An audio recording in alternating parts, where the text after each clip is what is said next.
Nessa parte da aula, nós começamos a análise da potência em circuitos em regime permanente alimentados por fontes senoidais, né? Estamos falando aí da análise de potência AC, análise de potência alternada. E como primeiro conceito a ser definido, nós temos o conceito de potência instantânea. Então, a gente tem que pensar que agora nós estamos falando de circuitos RLC e que nós estaremos interessados em avaliar a potência em um determinado ponto do circuito ou a potência gerada pela fonte, certo? E nós estaremos falando sempre de sinais variáveis no tempo. Então, aqui no slide, a gente tem a definição de potência instantânea, né? Que é a potência variável no tempo, dada pela tradicional relação tensão vezes corrente, certo? O que é importante destacar e que às vezes causa uma certa confusão entre os alunos é que da mesma maneira que esses sinais de tensão e corrente eles terão semiciclos positivos e negativos, né? A potência instantânea também em determinados momentos será positiva e em outros momentos será negativa. Isso acaba criando uma certa confusão, mas na verdade é fácil de entender, né? Se a gente está falando de circuitos que têm bipolos armazenadores de energia, a gente entende que em determinados momentos o circuito vai estar consumindo energia da fonte e esses bipolos vão estar atuando no sentido de armazenar energia, e em outros momentos eles serão levados pela própria configuração do circuito a devolver essa energia. Então, num circuito AC RLC, o que nós teremos serão ciclos de consumo de energia da fonte e de devolução de energia para a fonte.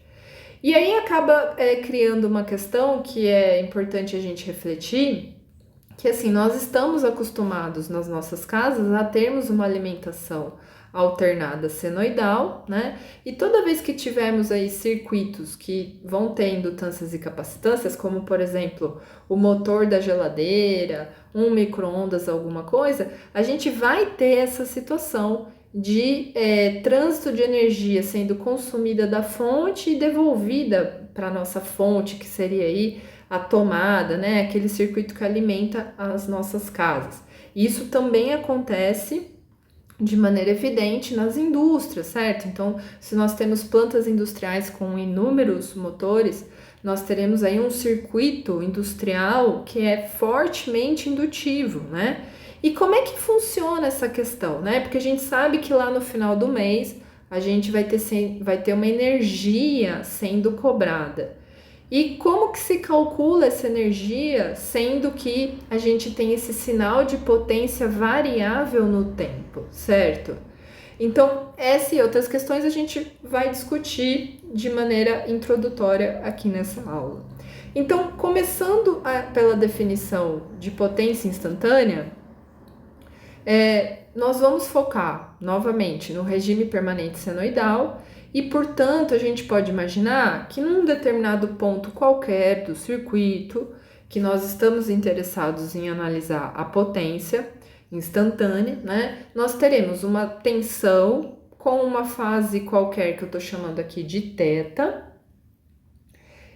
e nós teremos também uma corrente nesse ponto do circuito com uma fase qualquer φ. Não vem ao caso que fase é essa, qual é a defasagem entre eles, a gente vai pensar de maneira genérica. A gente está imaginando um ponto do circuito que está submetido a uma tensão Vm cosseno ômega t mais θ e uma corrente Im cosseno ômega t mais φ. A gente pode, então, agora calcular a potência instantânea, que vai ser dada por P de T igual a V de T vezes I de T, né? Então, Vm Im cosseno ômega T mais θ cosseno ômega T mais φ, certo? Bom, vocês já devem estar imaginando que eu vou utilizar alguma relação trigonométrica para tornar essa expressão de potência instantânea um pouco mais interpretável, certo?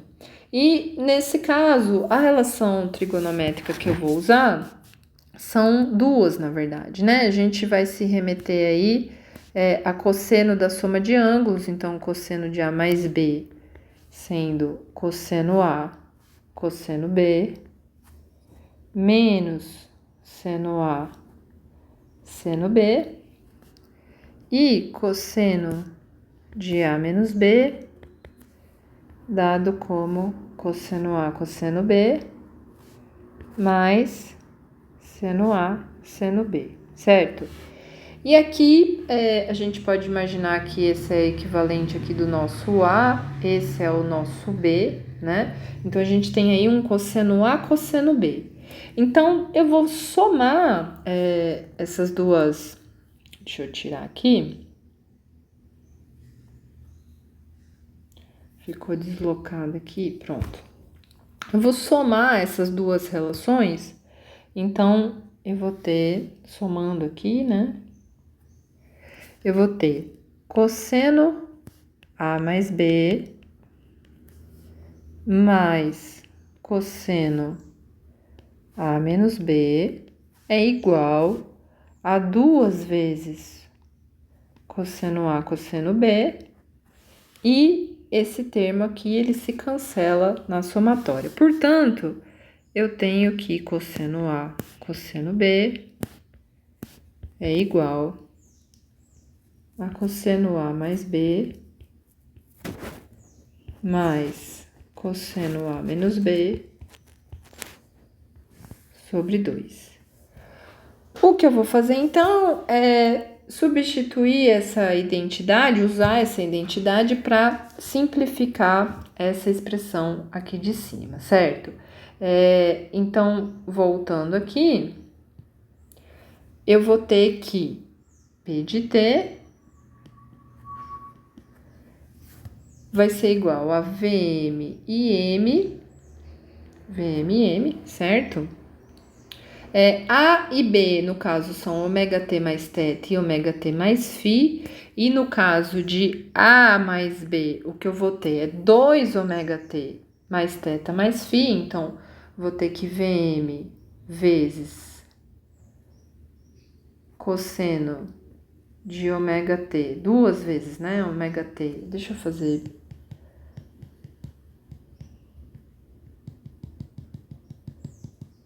Vou precisar de bastante espaço, então vou fazer aqui.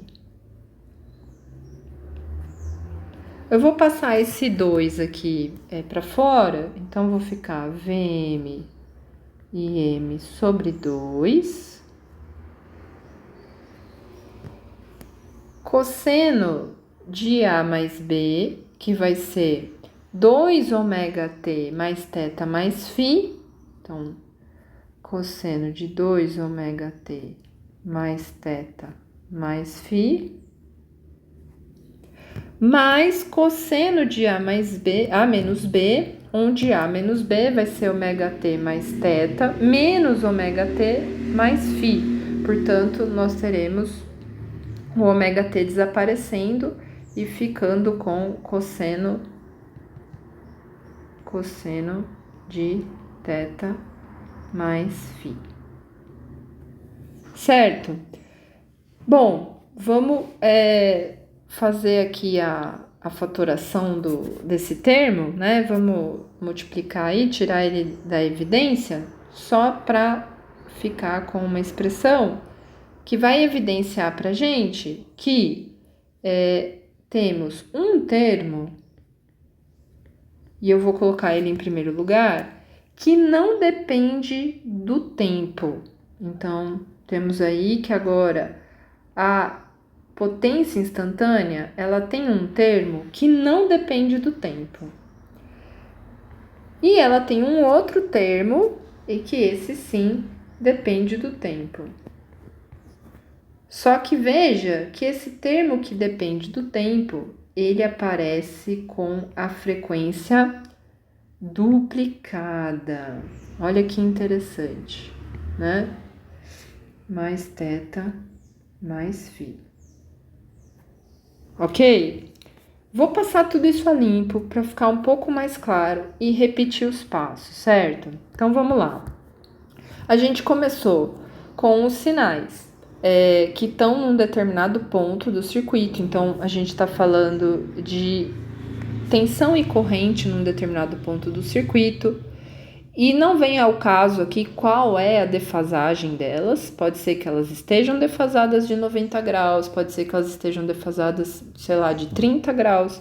Pode ser que elas nem estejam defasadas. A gente está falando aí de tensão e corrente sobre um resistor. Então, de maneira genérica, eu estou dizendo que num determinado ponto do circuito, ele está submetido a uma tensão Vm cosseno ômega t mais θ e uma corrente com uma determinada amplitude e uma fase φ.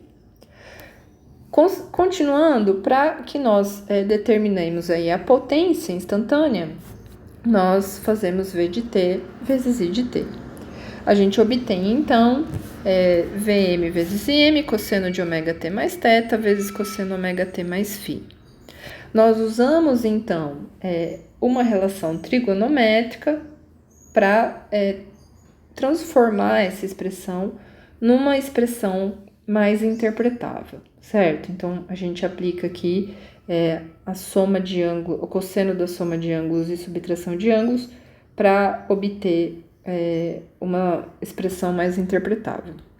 Com isso, a gente acaba chegando, então, nessa segunda expressão aqui, certo? Onde claramente a gente percebe que tem um termo que depende do tempo, né? Que é esse aqui, e um termo que não depende do tempo, certo? E além disso, né? O que a gente percebe também é que nós temos um sinal que é periódico, mas a frequência desse sinal é o dobro da frequência dos dois sinais originais, certo? Então, tínhamos aí corrente e tensão com frequência ômega, agora a gente tem um sinal que tem o dobro da frequência, certo? E ele é um sinal periódico de natureza senoidal, com o dobro da frequência da tensão e corrente originais, e a ele é somado aquilo que a gente chama de um offset.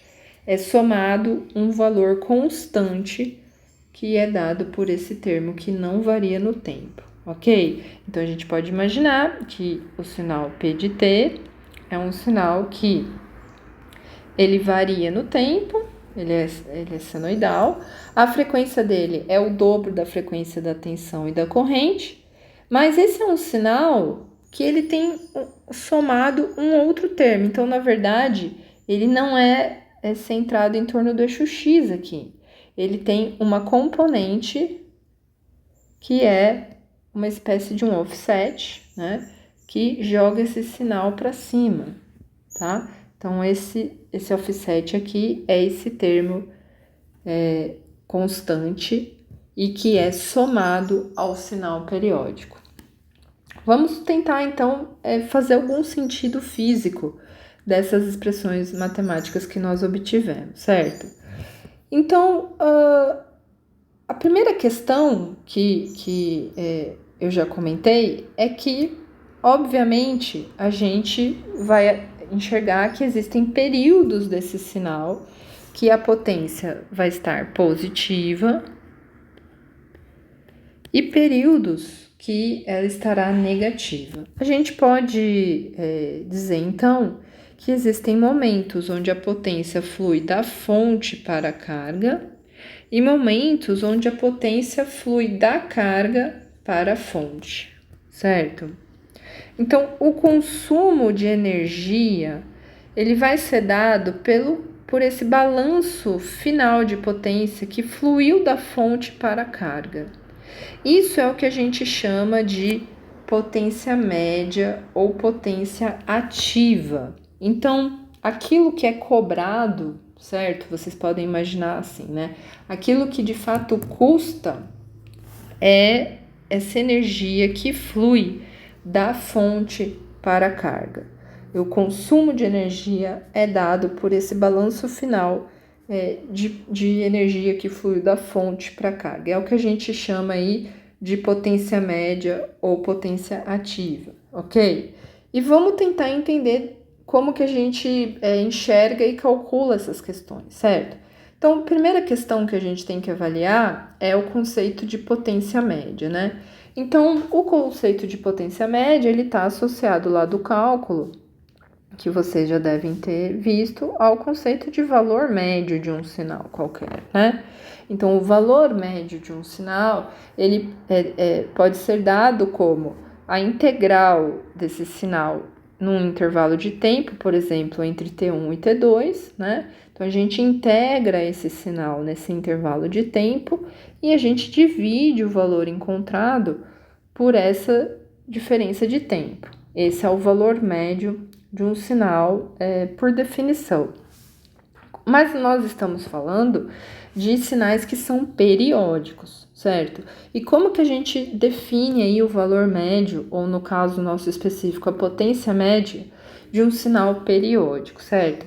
Então, no caso que entra em consideração é que a gente vai avaliar esse valor médio ao longo de um intervalo de tempo de duração igual ao período do sinal, né? Então, T aqui sendo o período do sinal, ou seja, o intervalo de tempo, né?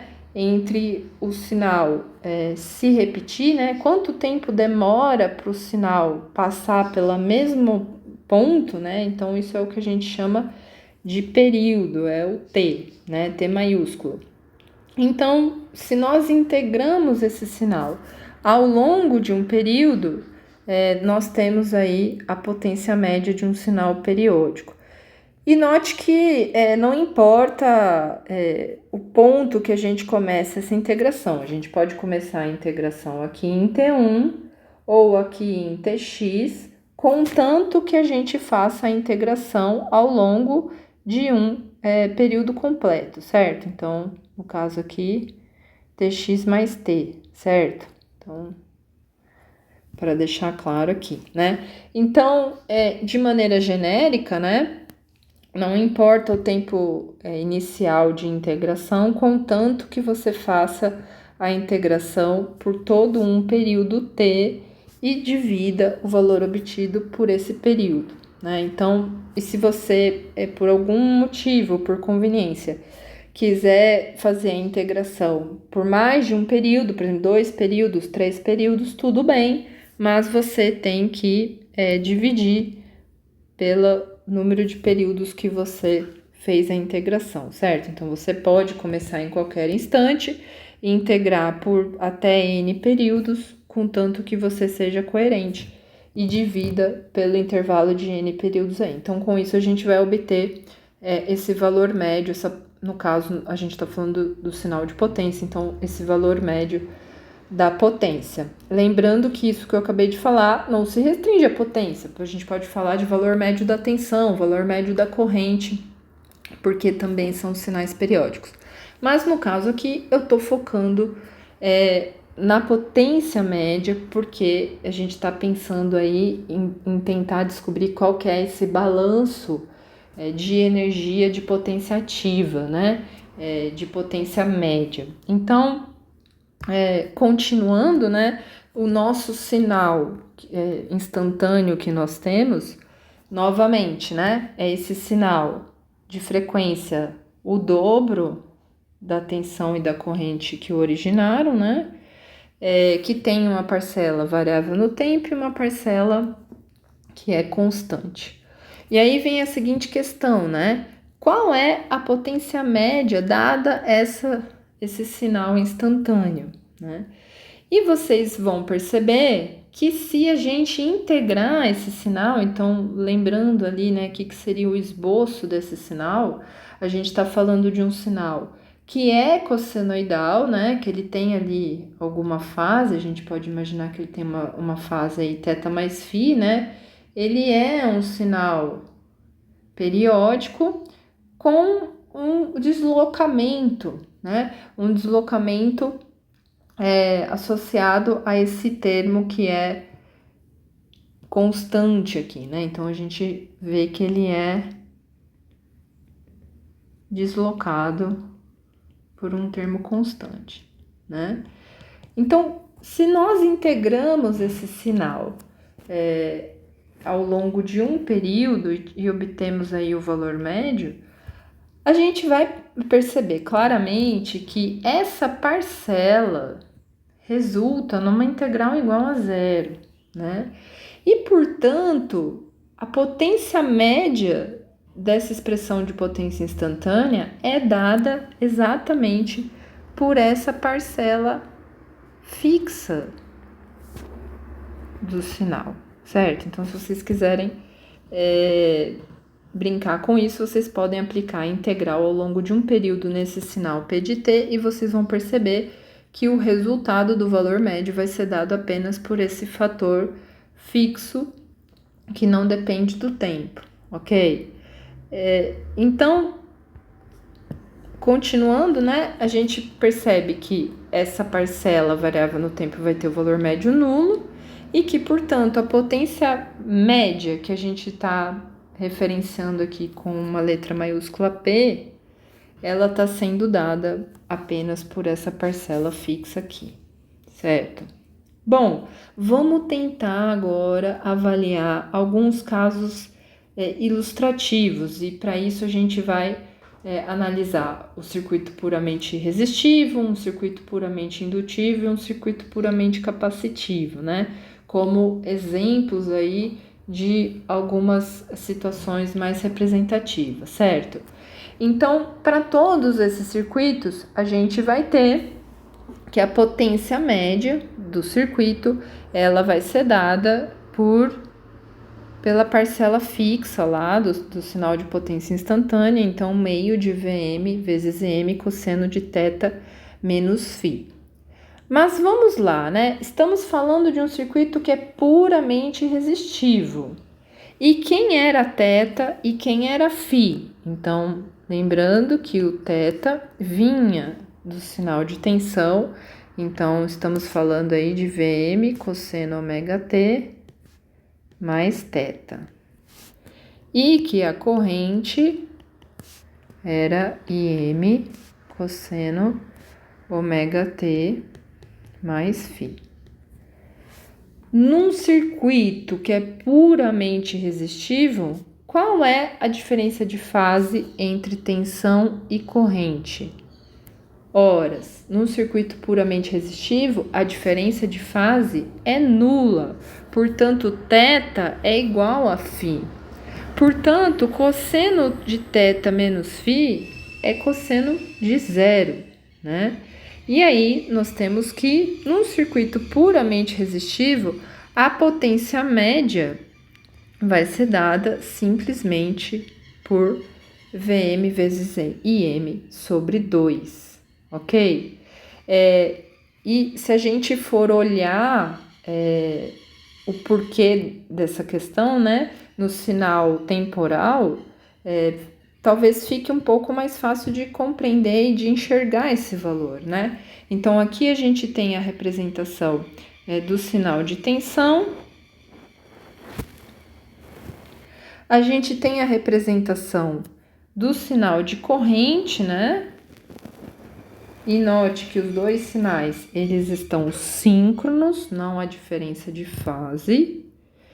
E nós temos um sinal instantâneo de potência que tem o dobro da frequência. Então, note que num único semiciclo da tensão, portanto, aqui, eu vou ter um ciclo inteiro do sinal cossenoidal. Então, vou destacar aqui um ciclo inteiro do sinal cossenoidal da potência instantânea, logo, uma frequência que é o dobro do sinal original, certo?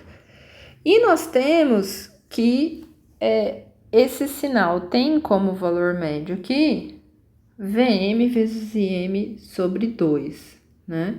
Então, essa é a maneira que a gente enxerga a questão da potência média num circuito puramente resistivo, né? Então, a gente percebe aí que a potência, ela tá ativa aí, né,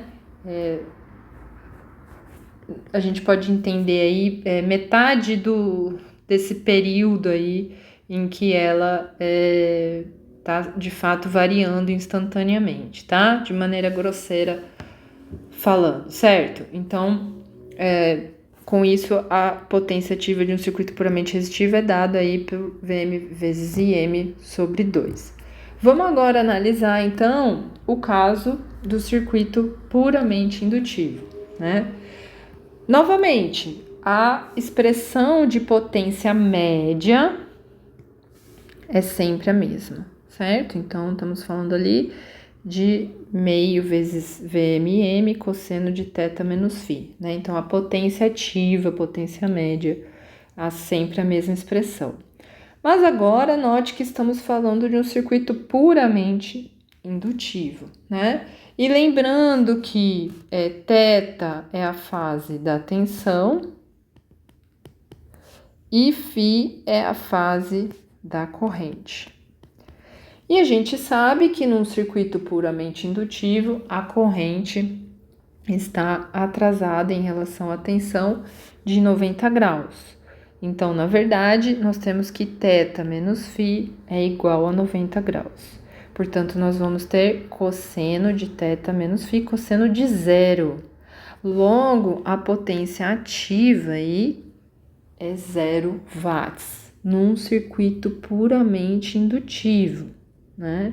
Então, agora, se nós formos realizar um gráfico temporal no domínio do tempo, o que a gente vai ter, né? Nós temos aqui o sinal de tensão. O circuito ele é puramente indutivo, logo a corrente está 90 graus atrasado, né? Então, quando a tensão finalmente chegou no zero aqui, a corrente chegou no seu máximo, então eles estão 90 graus atrasados, né? E o sinal de potência instantânea reflete essa questão, então ele tem o dobro da frequência desses dois sinais, mas o que a gente percebe é que ele passa metade do tempo recebendo energia do circuito e metade do tempo devolvendo energia para o circuito, a cada ciclo, certo? Então, a potência média é nula para um circuito puramente indutivo, a potência ativa é nula para o circuito puramente indutivo. E continuando para o circuito puramente capacitivo, nós vamos encontrar uma situação semelhante, porém inversa, né? Então, no caso agora, nós estamos falando de uma corrente que é adiantada em relação à tensão, certo? Então, portanto, agora nós temos θ menos φ igual a menos 90 graus, né? Mas ainda assim nós temos cosseno de menos 90, logo a potência média, a potência ativa, também vai ser 0 watts. E se nós formos olhar no domínio temporal, nós teremos que a corrente ela chega no seu pico, né? Enquanto que a tensão ainda está subindo, né? Então a gente tem essa defasagem temporal entre os dois sinais. E novamente, como resultado, se vocês inclusive usarem ferramentas gráficas, né, computacionais para fazer V de t vezes I de t defasados de 90 graus, vocês verão, né, que temos aqui então um sinal de dobro de frequência, onde metade do tempo a energia é devolvida à fonte pelo capacitor e metade do tempo a energia é entregue à fonte pela energia da fonte é entregue para o capacitor, certo? Então, novamente, temos uma potência média ativa aí nula, certo? Bom, então, veja, potência média dissipada por indutores ou capacitores ideais é 0. São elementos sem perdas. Então, no fundo, o que a gente quer dizer com isso é que esses bipolos, eles não gastam essa energia em forma de calor, por exemplo, como é o caso das resistências, certo? Então, eles recebem energia da fonte, mas eles também devolvem ao circuito. Então, sendo eles ideais, a gente imagina que nesse processo não haverá perdas. Então, a potência média deles, a potência ativa deles é de fato nula. Então, entra em questão aqui a necessidade da definição de um novo termo, que é o valor eficaz, certo? E eu vou falar um pouco mais sobre ele na próxima parte da aula.